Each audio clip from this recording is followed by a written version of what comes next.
నమస్తే KSR 24 news స్వాగతం సుస్వాగతం. ఆత్మకూరు మండలం భూపాలపట్నం జాతీయ రహదారిపై ఆర్టీసీ బస్సులో మహిళ ప్రయాణిస్తుండగా కండక్టర్పై చేయి చేసుకుంది. హన్మకొండ డిపో నుండి ఏటూరు నగరం వెళ్తుండగా ఆత్మకూరులో జరిగిన వివాదం.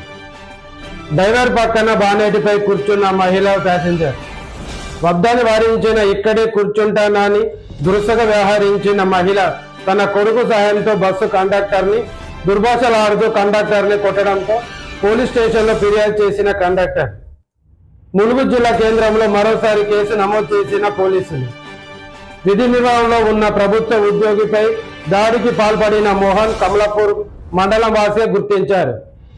చూస్తూనే ఉండండి మరిన్ని అప్డేట్ కోసం కేఎస్ఆర్ 24 న్యూస్.